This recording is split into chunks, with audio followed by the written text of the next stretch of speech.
Bom, eu já estive recentemente conversando com a Sônia Bonato, que é produtora rural, tem uma propriedade em Ipameri, em Goiás, propriedade de 130 hectares, né, Sônia?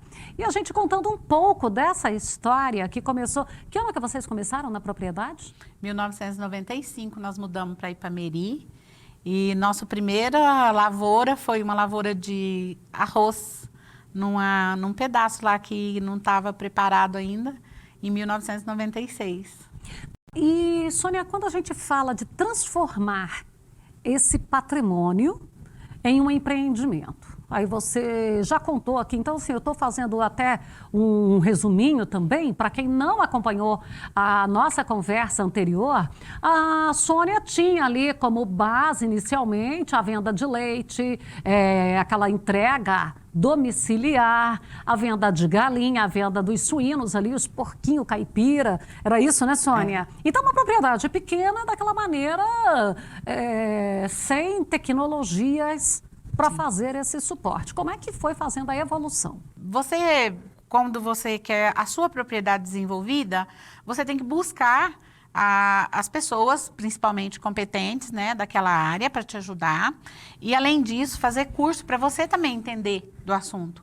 Porque você ouvir um agrônomo hoje falar para você assim, você tem que fazer isso, isso, isso e isso, é muito complicado se você não entender nada. Eu acho que você tem que entender um pouco do assunto para que você possa fazer projetos, para você fazer os seus planejamentos. E, através desse curso, eu aprendi a fazer isso. Foi a primeira coisa, o diagnóstico da nossa propriedade e depois, através desse diagnóstico, saber o que eu ia produzir, sabe? E aí eu comecei a fazer os projetos, a curto, médio e longo prazo e desenvolvendo isso para que uma coisa mantesse a outra, né? O curto prazo ia ganhar dinheiro para a gente desenvolver o de médio prazo ia ajudar a manter tudo para poder fazer o de longo prazo. E até hoje a gente faz tudo isso lá na fazenda, nós temos os projetos a curto, médio e longo prazo que a gente vai desenvolvendo ao passar dos anos e também de 3 em 3 meses, a gente faz uma revisão de tudo que está no projeto, que está no planejamento, para ver se a gente tem que adiar alguma coisa ou até adiantar, né? Se estiver bem, se estiver dando tudo certo, a gente pode antecipar algum dos projetos. E você me falou que tem 3 fontes de renda. Que fontes são essas? A primeira é a silagem, que foi o primeiro projeto da nossa propriedade. Quando eu fiz o curso, eu fiz sobre silagem. A gente já produzia pouco, já tinha uma margem mais ou menos de lucro nessa propriedade com a silagem.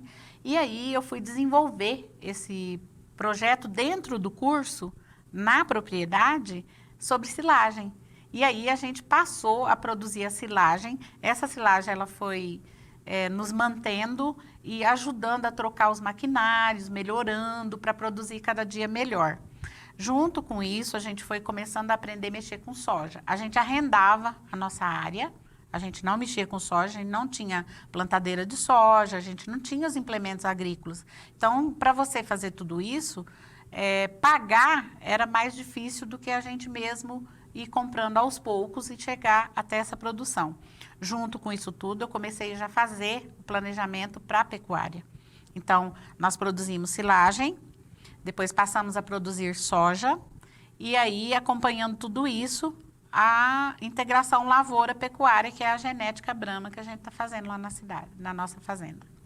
E isso nessa área de 130 hectares? 130 hectares. E você inicialmente tinha ali um trabalho que era só você e o marido? Já tinha mais parceiros ali, colaboradores, funcionários? Como é que era essa mão de obra inicial? Mão de obra era eu e meu marido só, no começo. E hoje? Hoje a gente tem 5 funcionários. Para fazer esse trabalho. Para ajudar a gente, porque aumentou muito o trabalho. Uhum.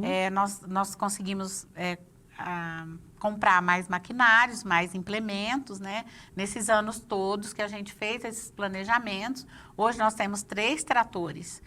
Nós tínhamos um velho, e aí depois comprou outro velho, e aí eu descobri que o valor que a gente gastava anualmente, né, fazendo o curso, eu descobri que o valor que a gente gastava anualmente com oficina de tratores usados, comprar um e pagar por ano aquele valor. Então, eu comecei a trocar os tratores. Aí, a gente conseguiu trocar 2 por novo, né? E tinha um já, que era bom, né? Estava em bom estado. A gente vendeu os mais velhos e trocamos, e compramos 2 novos. E agora, a gente está tirando o terceiro, que é tudo dentro do planejamento que a gente faz.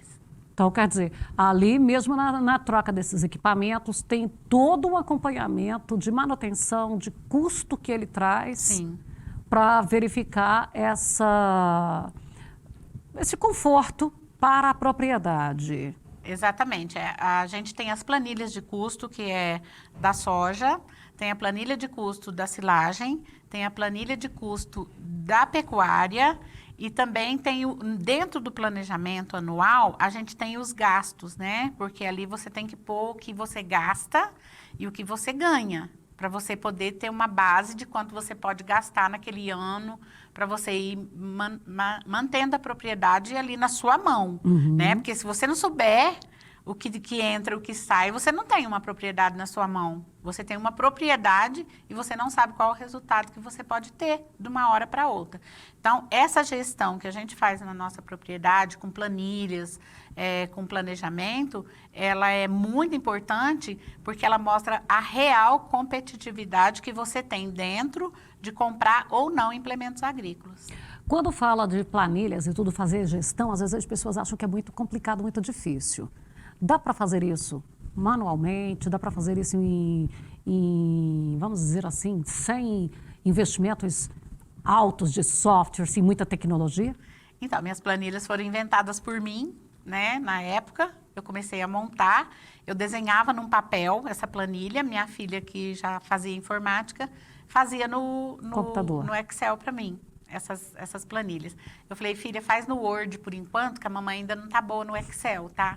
Então, ela fazia no Word essas planilhas e eu colocava tudo que a gente gastava nessas planilhas. Antes, lá no comecinho, lá atrás, era um caderno, que eu tinha ele frente e verso, entrada e saída. Então, eu usava esse caderno. Eu sempre gostei muito de fazer esse acompanhamento para você saber o que você pode ou não, sabe?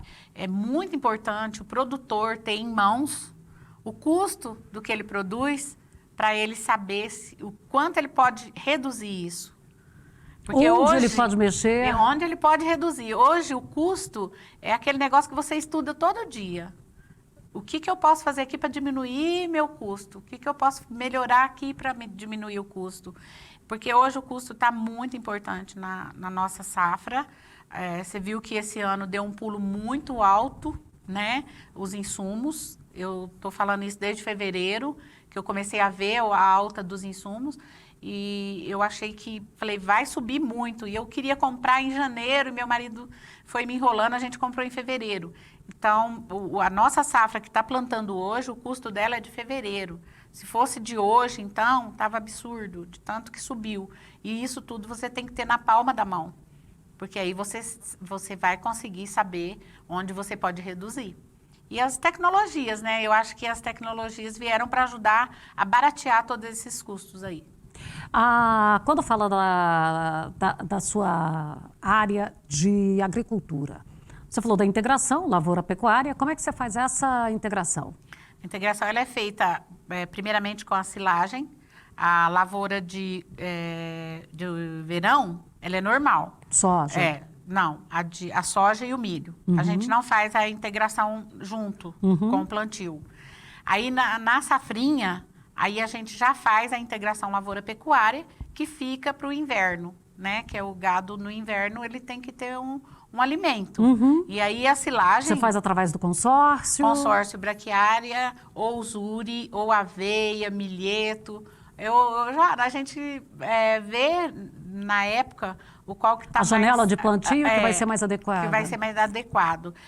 Uma das coisas que a gente fez foi estudar qual era a cultivar que era mais resistente ao estresse hídrico na nossa região.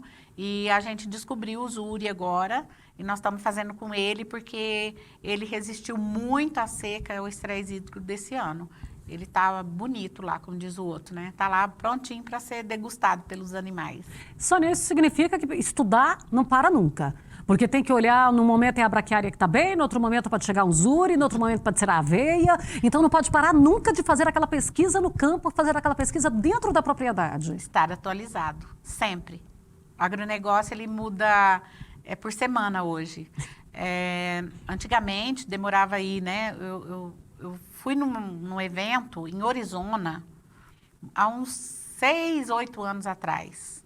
E foi naquela época que estava multando os produtores, que não estava preservando, que arrancava uma árvore e chegava nas fazendas e multava todo mundo, não sei se você lembra disso. Uhum. E teve esse evento lá e nós estávamos numa reunião, eu falei assim, há 50 anos atrás, que agora já passou 10, né? Uhum. Então, há 50 anos atrás, nós fomos incentivados a vir para o campo, E né? desmatar. E desmatar e produzir grãos para ajudar a alimentar pessoas. Eu não sei se as pessoas sabem, mas maçã na minha época de criança era presente de Natal. A gente não tinha maçã igual as crianças têm hoje, assim, para comer a hora que elas querem. E outras coisas também, porque 30% do alimento do brasileiro era produzido no Brasil. Os outros restante era 70% tudo era importado. importado. Importado, e aí só comprava quem podia, né? Porque o país estava em desenvolvimento e nós não tínhamos, né, o poder aquisitivo que temos hoje. Eu falo que os jovens de hoje não passou pelo que a gente passou, não valoriza tanto assim o alimento igual nós, porque não passou o que a gente passou para se alimentar. Era muito difícil, gente, não tinha os alimentos que tem hoje. Hoje você vai num restaurante, com R$20 você come carne, Nossa. arroz, feijão, farofa, tudo quanto é Uma coisa. infinidade de verduras Uma ali. infinidade de alimento. E na nossa época, a gente comia arroz, feijão, o que produzia lá no sítio, na fazenda, ou Na o que chácara, podia no comprar quintal. na vendinha, né? Porque não existia nem supermercado, era na Não. vendinha. Então, isso tudo melhorou muito. Eu acho que o desenvolvimento chegou para que ainda temos problemas com pessoas que passam necessidade, sim, no nosso país. Mas eu acredito que está melhorando e a cada ano vai melhorar mais.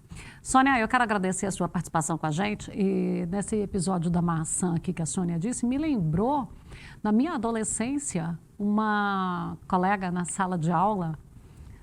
Johnny, um beijo para você, tá? A Johnny disse que quando o pai comprava maçã, ela guardava para comer assistindo novela, que na hora que o povo da novela ia comer maçã, ela se passava por muito importante também comendo maçã. Então era assim mesmo. Então eu quero deixar um beijo carinhoso para Johnny, porque me lembrou disso. Johnny era sempre muito alegre em sala de aula. Sônia, obrigada, viu? A gente volta a falar em outros momentos. Eu que agradeço, Fabélia. E vai lá conhecer nossa propriedade, vai lá ver o nosso trabalho, que nós estamos agora com o Rural Sustentável, né, do Cerrado, e a gente vai ser unidade demonstrativa. E vai começar agora esse ano a fazer as palestras e a demonstração lá do trabalho nosso. Vai Obrigada, ser um prazer, viu?